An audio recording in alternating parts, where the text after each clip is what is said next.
In the kitchen Sally was extremely busy. Saucepans and frying pans were standing in rows on the gigantic hearth, the huge stockpot stood in a corner, and the jack turned with slow deliberation, and presented alternately to the glow every side of a noble sirloin of beef. The two little kitchen maids bustled around, eager to help, hot and panting, with cotton sleeves well tucked up above the dimpled elbows, and giggling over some private jokes of their own, whenever Miss Sally's back was turned for a moment. And old Jemima, stolid in temper and sullen in bulk, kept up a long and subdued grumble, while she stirred the stockpot methodically over the fire. "What ho!" Sally came in cheerful if none too melodious accents from the coffee-room close by. "Lud bless my soul," exclaimed Sally, with a good-humored laugh, "what be they all wanting now, I wonder?" "Beer, of course," grumbled Jemima. "You don't 'spect Jimmy Pitkin to ave done with one tankard, do ye?" "Mr. 'Arry, he looked uncommon thirsty too," simpered Martha, one of the little kitchen maids, and her beady black eyes twinkled as they met those of her companion, whereupon both started on a round of short and suppressed giggles. Sally looked cross for a moment, and thoughtfully rubbed her hands against her shapely hips. Her palms were itching, evidently, to come in contact with Martha's rosy cheeks, but inherent good humor prevailed, and with a pout and a shrug of the shoulders, she turned her attention to the fried potatoes. "What ho, Sally! Hey, Sally!" And a chorus of pewter mugs, tapped with impatient hands against the oak tables of the coffee-room, accompanied the shouts for mine host's buxom daughter. "Sally," shouted a more persistent voice, "are ye going to be all night with that there beer?"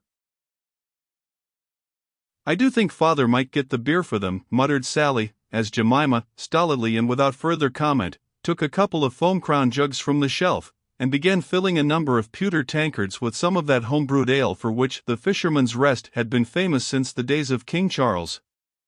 "'E knows how busy we are in air." "Your father is too busy discussing politics with Mr. MC to worry hisself about you in the kitchen," grumbled Jemima under her breath. Sally had gone to the small mirror which hung in a corner of the kitchen, and was hastily smoothing her hair and setting her frilled cap at its most becoming angle over her dark curls. Then she took up the tankards by their handles, 3 in each strong, brown hand, and laughing, grumbling, blushing, carried them through into the coffee-room. There was certainly no sign of that bustle and activity which kept 4 women busy and hot in the glowing kitchen beyond. The coffee-room of the Fisherman's Rest is a showplace now at the beginning of the 20th century. At the end of the 18th, in the year of grace 1792, it had not yet gained that notoriety and importance which 100 additional years and the craze of the age have since bestowed upon it. Yet it was an old place, even then, for the oak rafters and beams were already black with age, as were the paneled seats, with their tall backs, and the long polished tables between, on which innumerable pewter tankards had left fantastic patterns of many-sized rings. In the leaded window, high up, a row of pots of scarlet geraniums and blue larkspur gave the bright note of color against the dull background of the oak. That Mr. Jellyband, landlord of the Fisherman's Rest at Dover, was a prosperous man, was of course clear to the most casual observer. The pewter on the fine old dressers, the brass above the gigantic hearth, shone like silver and gold. The red-tiled floor was as brilliant as the scarlet geranium on the window-sill. This meant that his servants were good and plentiful, that the custom was constant, and of that order which necessitated the keeping up of the coffee-room to a high standard of elegance and order. As Sally came in, laughing through her frowns, and displaying a row of dazzling white teeth, she was greeted with shouts and chorus of applause. "Why, here's Sally! What ho, Sally! Hurrah for pretty Sally!" "I thought you'd grown deaf in that kitchen of yours," muttered Jimmy Pitkin, as he passed the back of his hand across his very dry lips. "All ree! All ree," laughed Sally, as she deposited the freshly filled tankards upon the tables. "Why, what a Uri, to be sure! And is your grandmother a dyin' and you want in to see the poor soul afore she am gone? I never seed such a mighty Russian." A chorus of good-humored laughter greeted this witticism, which gave the company their present food for many jokes, for some considerable time. Sally now seemed in less of a hurry to get back to her pots and pans.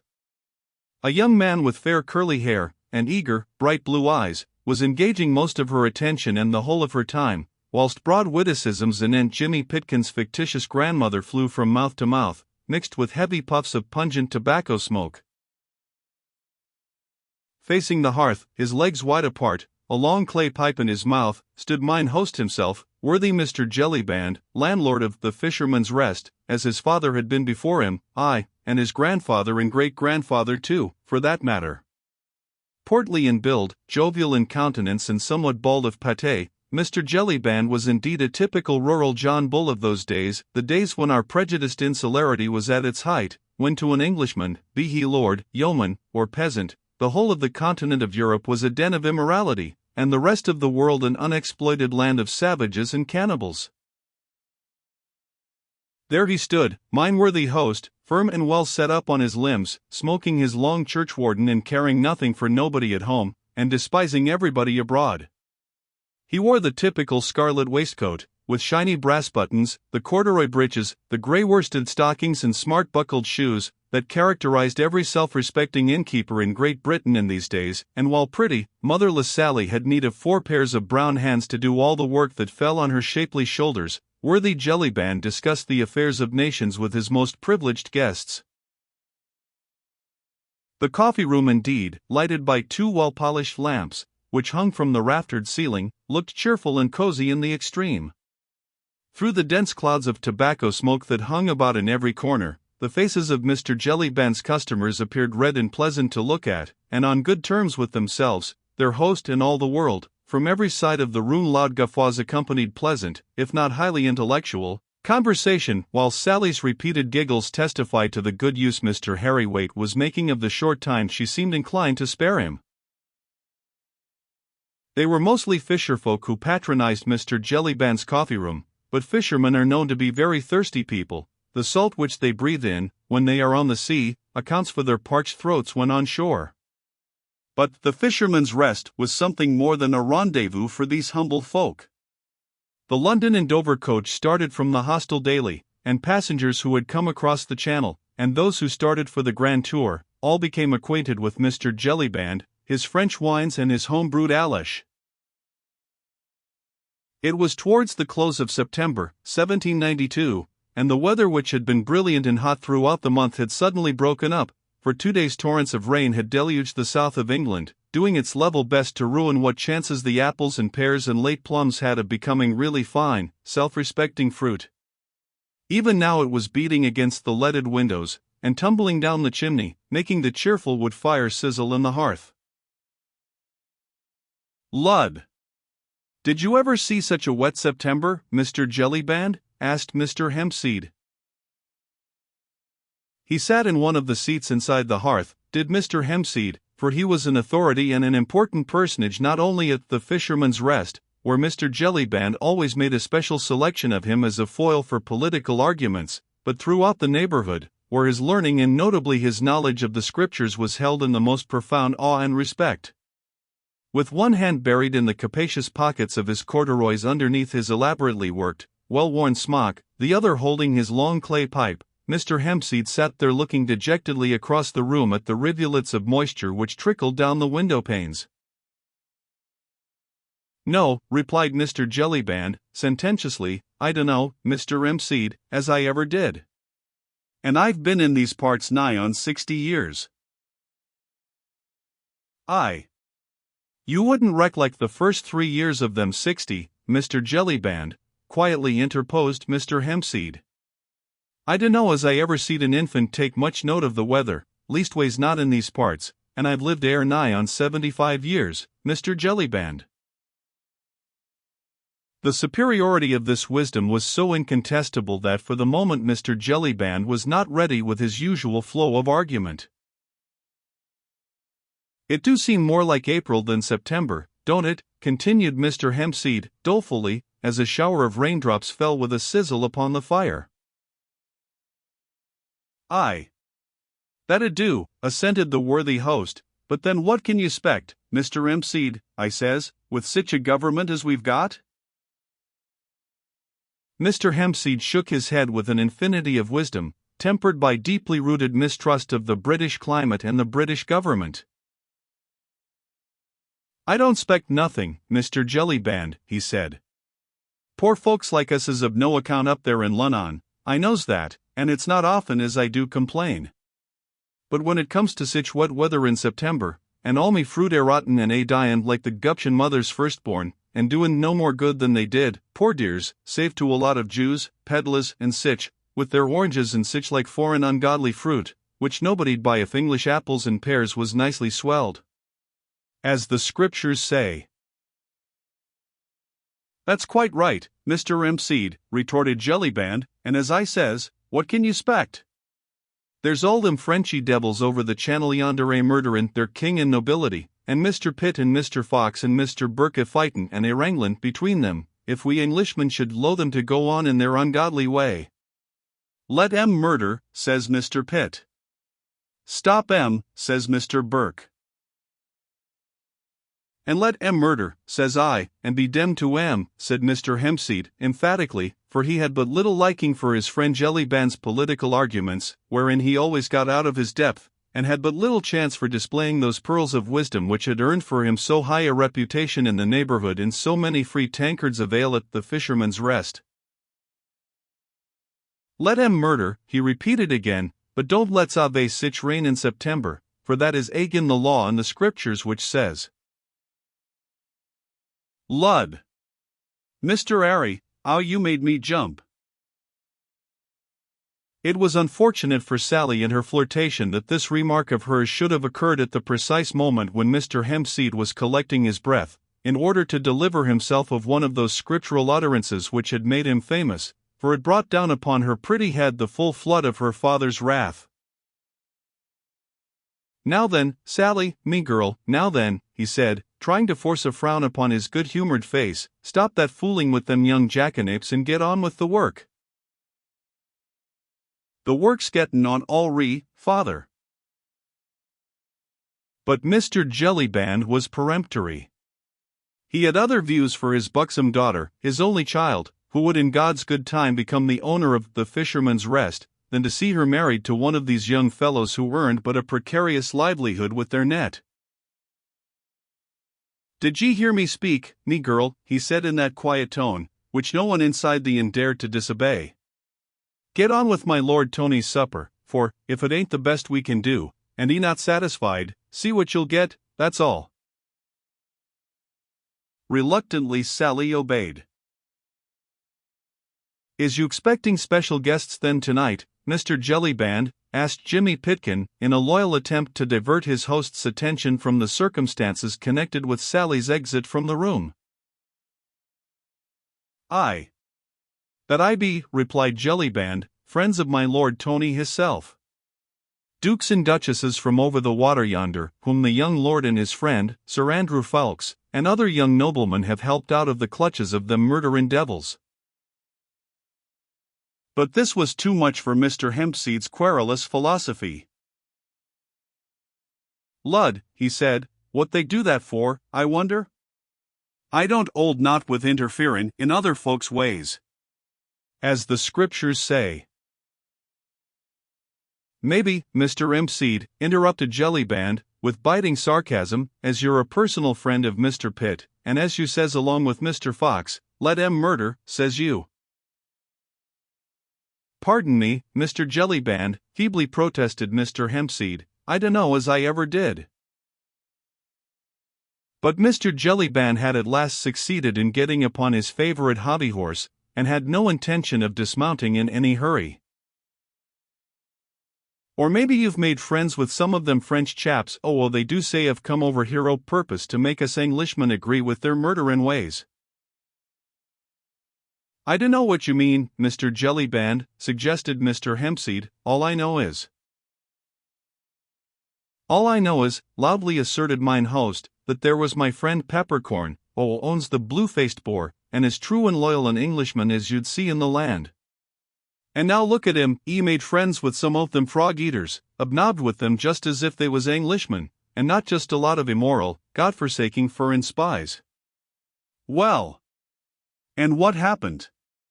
Peppercorn now ups and talks of revolutions, and liberty, and down with the aristocrats, just like Mr. Hempseed over air.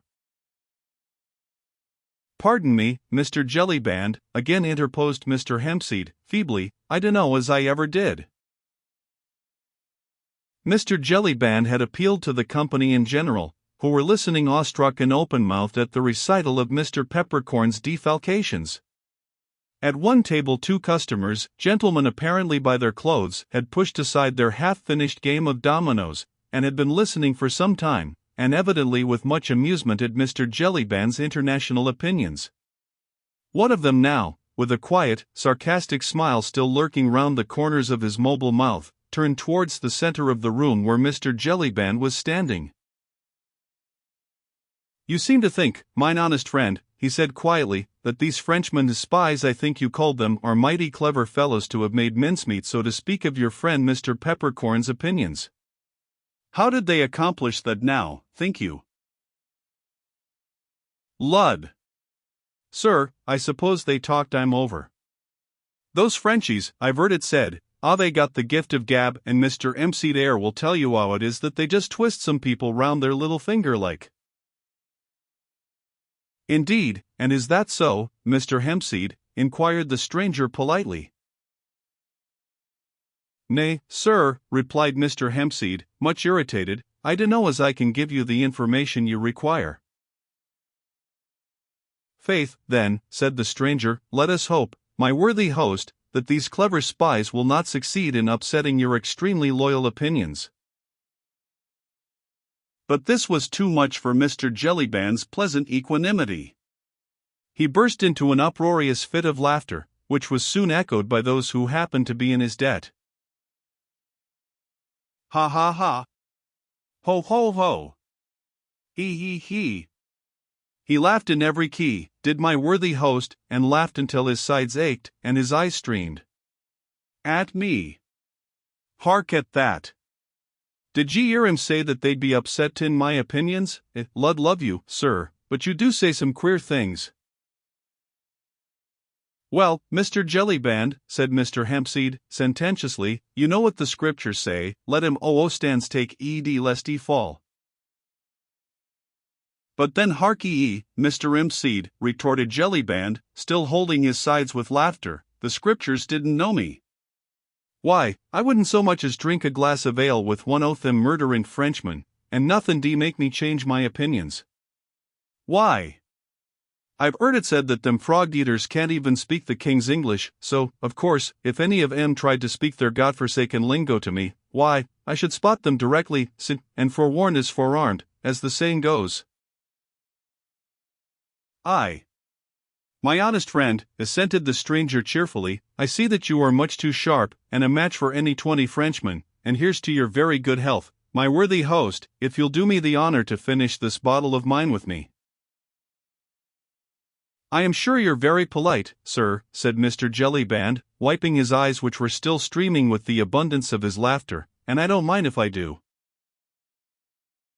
The stranger poured out a couple of tankards full of wine, and having offered one to mine host, he took the other himself. Loyal Englishmen as we all are, he said, whilst the same humorous smile played round the corners of his thin lips, loyal as we are, we must admit that this at least is one good thing which comes to us from France. Aye. Will none of us deny that, sir, assented mine host. And here's to the best landlord in England, our worthy host, Mr. Jellyband, said the stranger in a loud tone of voice. Hip, hip, hurrah, retorted the whole company present. Then there was loud clapping of hands, and mugs and tankards made a rattling music upon the tables to the accompaniment of loud laughter at nothing in particular, and of Mr. Jellyband's muttered exclamations. Just fancy me bein' talked over by any godforsaken foreigner. What, Lud love you, sir, but you do say some queer things. To which obvious fact the stranger heartily assented. It was certainly a preposterous suggestion that anyone could ever upset Mr. Jellyband's firmly rooted opinions anent the utter worthlessness of the inhabitants of the whole continent of Europe.